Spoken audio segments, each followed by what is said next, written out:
মোহাম্মদ নির্বিশেষে যারা এসেছেন আসছেন আসবেন আপনাদের সকলকে যারা আমার পক্ষ থেকে আন্তরিক শুভেচ্ছা প্রীতি ও অভিনন্দন বার্তা।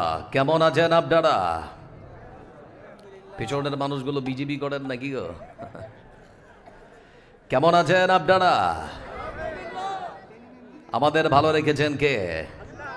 এজন্য প্রশংসা করব কার?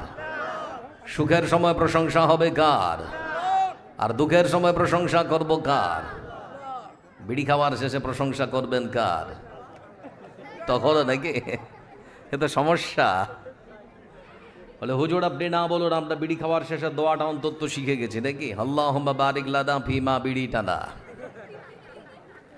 প্রশংসা সেই মহান আল্লাহ রাব্বুল আলামিনের জন্যে যার হাতে রয়েছে কচ্ছত্র আধিপত্যের মালিকানা, যারা দেশের সূর্য পূর্ব দিকে ওঠে পশ্চিমে অস্ত যায়, যে মহান বলি মহান সত্তা আল্লাহ রাব্বুল আলামিন বিশ্ব মানবতাকে সৃষ্টি করে ছেড়ে দেননি, বরং অসংখ্য অগণন নিয়ামত দিয়ে সারা পৃথিবীকে সুন্দর করে সাজিয়ে সৃষ্টিজীবের জীবন রক্ষা করেছেন যে মহান বলি মহান সত্তা আল্লাহ রাব্বুল আলামিন। আমরা তার প্রশংসা উচ্চস্বরে দিল করে মহাব্বতের সাথে আদায় করতে গিয়ে সকলে একবার পাঠ করব আলহামদুলিল্লাহ। এদিকের মানুষগুলো সিপিএম, এদিকের গুলো তৃণমূল নাকি? আপনারা কিছুই বললেন না যে আজকের সভাতে আসতে পেরে আপনারা খুশি না বেজার? খুশির বহিঃপ্রকাশটা একটু ধীরে হলো। আপনার ফুটবল খেলা দেখেছি যা সত্যতা বা হাকিকাত হলো লাথির কম্পিটিশন। কোনো প্লেয়ার যদি সজোরে পায়ে আঘাত করে বলটাকে গোল দিতে পারে, বাইরের দর্শক তখন সজোরে গোল বলে চিৎকার দেয়, সেই চিৎকারে নেকি হবে? হাদিসে শব্দ এসেছে তামলাউল মিজান। আল্লাহর প্রশংসা আদায় করতে গিয়ে কেউ যদি আলহামদুলিল্লাহ বলে হাসরের ময়দানে মহানব আল্লাহ তার আমলের দাড়ি পাল্লাকে নেকি দিয়ে পরিপূর্ণ করে দেবেন। লাভ হবে না ক্ষতি হবে? তা আমরা আরেকবার আল্লাহর প্রশংসা আদায় করবো আলহামদুলিল্লাহ। শান্তি বর্ষিত হোক তার প্রেরিত মনোনীত পৃথিবীর সর্বসেরা মহামানব বিশ্বনবী মুহাম্মদ মুস্তাফা সাল্লাল্লাহু আলাইহি ওয়াসাল্লামের উপরে। আল্লাহুম্মা সাল্লি আলাইহি ওয়া সাল্লিম বারিক আলাইহি। আমি অনেকের কাছে চেনা অনেকের কাছে অচেনা অতিথি, অনেকটা পথ অতিক্রম করে আপনাদের কাছে ছুটে এসেছি। কোরআন এবং হাদিসকে সামনে রেখে সংক্ষিপ্ত কিছু বিবরণ পেশ করার চেষ্টা করব ইনশাআল্লাহ। আজকে সংক্ষিপ্ত বিবরণে আমরা শুনব দান সদকার গুরুত্ব, মাহাত্ম্য, মর্যাদা সম্পর্কে কোরআন এবং হাদিস কি বলে। বন্ধু আমার, আপনাদেরকে ভূমিকাতেই জিজ্ঞেস করলাম কেমন আছেন, আপনারা সমস্যারে উত্তর দিলেন আলহামদুলিল্লাহ ভালো আছি, তাই তো নাকি? আমরা লক্ষ্য করে দেখলাম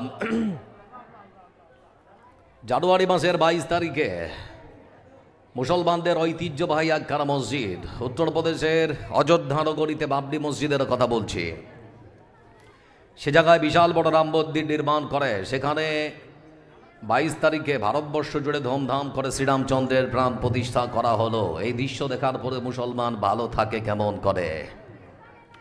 তবে আপনার ছোট্ট বাচ্চাটাকে শেখাবেন ওটা আমাদের ছিল, জোর করে নিয়েছে ক্ষমতার জোরে, প্রশাসনের জোরে। সম্ভব যদি আপনার ছেলে উদ্ধার করবে, না পারলে তার ছেলে উদ্ধার করবে, তারও ছেলে যদি না পারে, যেদিন আকাশ থেকে ঈসা আলাইহিস সালাম পৃথিবীর বুকে নেমে আসবেন আর মসজিদ যদি সত্যি আমাদের হয়ে থাকে, কোনো মায়ের বেটা ঠেকাতে পারবে না, উদ্ধার হবেই হবে ইনশাআল্লাহ। বন্ধু আমার, এই জন্য বললাম এই সমস্ত দৃশ্য দেখার পরে মুসলমান ভালো থাকে কেমন করে? আপনারা লক্ষ্য করে দেখছেন পৃথিবীর সব থেকে স্বৈরাচারী শাসক ইসরায়েলের সরকার নেতানিয়াহু ফিলিস্তিনের গাজা উপত্যকাকে এক প্রকার মৃত্যুপুরীতে পরিণত করেছে। বোমার আঘাতে অসংখ্য মানুষের প্রাণ কেড়ে নিচ্ছে, নিস্তার পাচ্ছে না ছোট্ট ছোট্ট বাচ্চারাও। টেলিভিশনের পর্দায়, মোবাইলের স্ক্রিনে যদি সেই সমস্ত দৃশ্য দেখেন তাহলে পরে মনে মনে ভাববেন মনে হচ্ছে যেন জীবন্ত পড়া মানুষের গন্ধ নাকের মধ্যে আমরা অনুভব করছি। মনে রাখবেন একটা কথা, পৃথিবীর বুকে কোনো ট্রাইব্যুনাল, কোনো আদালত, কোনো বিচারক বর্তমান এই সমস্ত পৃথিবীর স্বৈরাচারী শাসকদের যদি বিচার নাও করে, আল্লাহর আদালতে এদের বিচার হবেই হবে ইনশাআল্লাহ। একবার জোরে বলি ইনশাআল্লাহ। আল্লাহর আদালতে ছাড় পাবে নাকি? আল্লাহর আদালতে কেউ ছাড় পাবে না। এজন্য বলতে চাচ্ছি বন্ধু আমার, আপনাদেরকে যারা এখানে বসে আছেন, আপনার সন্তানকে নিয়ে আপনার স্ত্রীর চিন্তা ভাবনা একরকম, কিন্তু সেখানকার মায়েদের চিন্তা ভাবনা তাদের সন্তানদের নিয়ে সম্পূর্ণ আলাদা। আপনার স্ত্রী আপনার সন্তানকে নিয়ে চিন্তা ভাবনা করছে সকালবেলা খাবে কি, দুপুরবেলা কিছু একটা হয়ে যাবে, রাত্রে নিশ্চয়ই আর একটা কিছু হয়ে যাবে। কিন্তু সেখানকার মায়েদের চিন্তা ভাবনা সন্তানদের নিয়ে জানেন, বোমার আঘাতে তার ছোট্ট বাচ্চার হাতটা শরীর থেকে অর্ধেকটা ছিঁড়ে পালিয়ে গিয়েছে। সেই আদোচাড়া হাতটা আর সন্তানকে সাথে করে বা হাসপাতালের বেডে শুয়ে থেকে সন্তান চিৎকার করছে, বাপরে আর মা রে করে। আর মা দুহাত উত্তোলন করে আল্লাহর কাছে ফরিয়াদ করে বলছে, আল্লাহ আমার বাচ্চারা আদোচেরা হাতটা আর পাটা শরীরের সঙ্গে নতুন করে জোড়া লাগবে কেমন করে। এই দৃশ্য দেখার পরও মুসলমান ভালো থাকে কেমন করে। বন্ধু আমার, ওখানকার কয়েকটা কথা যদি আমি আপনাদেরকে বলি, আমার বিশ্বাস আপনাদের শরীরের লোম দাঁড়িয়ে যাবে। সকালবেলা ফজরের নামাজ শেষ করে একজন সদ্য বিবাহিতা নারী, যার নাম সাবা করিম। কি বললাম? সাবা করিম। কি বললাম? সাবা করিম, একজন সদ্য বিবাহিতা নারী। ফজরের নামাজ শেষ করে রাস্তার ধারে হাত ব্যাগ নিয়ে এই বড় বড় পাথরগুলো কুড়িয়ে ব্যাগের ভেতরে পড়ছে। তো একজন সাংবাদিক এসে তাকে জিজ্ঞেস করছে, বোন কি ব্যাপার, কি করছেন? বলে পাথর কুড়োচ্ছি। বলে কেন? বলে প্রতিপক্ষকে প্রতিহত করার জন্যে। আমাদের হাতে তো বোমা বা রাইফেল নেই, সেজন্য পাথরগুলো কুড়িয়ে ব্যাগের মধ্যে ভরে রাখছি, সময় হলে পরে এটাও কাজে লাগতে পারে। পারে না? তা আমার বোন বলছে, আমি এখন পাথর পোড়ার যুদ্ধে সামিল হয়েছি। হাতে দগদগে মেহেদি, হাতের মধ্যে কাঁচা মেহেদি দেখার পর জিজ্ঞেস করছে, বোন তোমার কি বিয়ে হয়েছিল? বলে হ্যাঁ। কবে? বলে গতকালকে আমার বিয়ে হয়েছে।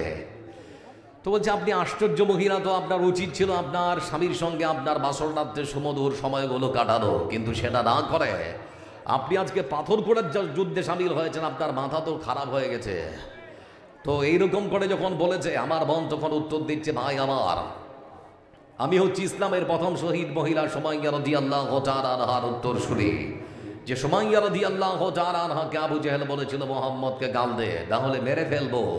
ঠিক সেই সময় সুমাইয়া রাদিয়াল্লাহু তাআলা আনহা বলেছিলেন, আল্লাহর পক্ষ থেকে আনিত ধর্ম ইসলাম গ্রহণ করার পর মনের মধ্যে যে শান্তি আর তৃপ্তি পেয়েছি, হাসি মুখে বরং স্বীকার করে দেবো, কিন্তু মুহাম্মদকে গাল দিতে পারবো না। আমার বিশ্বাস, পৃথিবীর বুকে যদি আমি বেঁচে থাকি, তাহলে আমার স্বামীর সঙ্গে আমার বাসর রাত হবে আল্লাহর পৃথিবীতে। আর যদি শহীদ হয়ে যায়, তাহলে আমার বিশ্বাস, আমার স্বামীর সঙ্গে আমার বাসর রাত হবে আল্লাহর জান্নাতে। ওখানে ছোট্ট একটা বাচ্চা দাঁড়িয়ে জগে জিজ্ঞেস করছে, নামাজ পড়ো? তো বলে হ্যাঁ। আচ্ছা, দিনরাত কতবার নামাজ পড়তে হয়? তো ছোট্ট বাচ্চা উত্তর দিচ্ছে 6 বার। আমরা কবার পড়ি? ছোট্ট বাচ্চা উত্তর দিচ্ছে 6 বার।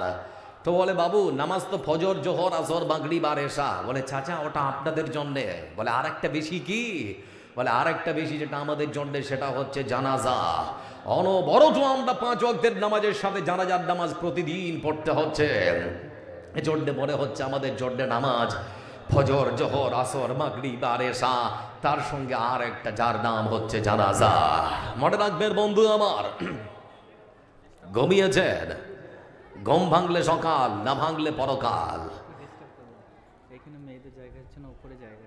আপনি বলে দিন, আপনি বলে দিন। মহিলাদেরকে, মা ও বোনদেরকে অনুরোধ করা হচ্ছে যে আপনারা আপনাদের এখানে নিচে জায়গা হচ্ছে না, আমরা শুনতে পেলাম, সেজন্য আপনাদেরকে বারবার অনুরোধ করা হচ্ছে, আপনারা মাদ্রাসার দোতলা এবং 3 তলাতে জায়গা আমাদের প্রচুর খালি রয়েছে, সেখানে দ্রুত চলে যান। এখানে বক্তার বক্তব্য চলাকালীন বক্তার মনের মধ্যস্থলে কথা বলা মানে কি খারাপ লাগছে, আর বারবার বলবো না, আপনারা নিচে থেকে চলে যান সেখানে। হ্যাঁ, বলছিলাম বন্ধু আমার আপনাদেরকে যে কথা, ঘুমিয়েছেন, ঘুম ভাঙলে সকাল, না ভাঙলে পরকাল। মাটির নিচে গিয়ে যদি ভালো থাকতে চান, মাটির উপরে ভালো কাজ করে যান। মাটির উপরে ভালো কাজ করবেন যত বেশি, মাটির নিচে গিয়ে ভালো থাকবেন তত বেশি। এর নিশ্চয়তার গ্যারান্টি দিয়েছেন পৃথিবীর সর্বসেরা মহামানব বিশ্বনবী মুহাম্মদ মুস্তাফা সাল্লাল্লাহু আলাইহি ওয়াসাল্লাম। এজন্য যারা এখানে বসে আছেন, ভয় পাওয়ার কোনো কারণ নেই। আমাদের একজন সাহায্যকারী আছে, তিনি কে? আল্লাহ। ভালো কাজ করুন, ভালো কাজ করার চেষ্টা করুন। যারা খেলার সঙ্গে জড়িত, ভূমিকাতে আর মাত্র 2 মিনিট সময় নেব, তারা জানে যে বর্তমান IPL-এ একজন অস্ট্রেলিয়ার বাঁহাতি ফাস্টার বলারকে আমাদের ভারত সরকার কিনেছে 24 কোটি টাকা দিয়ে। কত টাকা বললাম?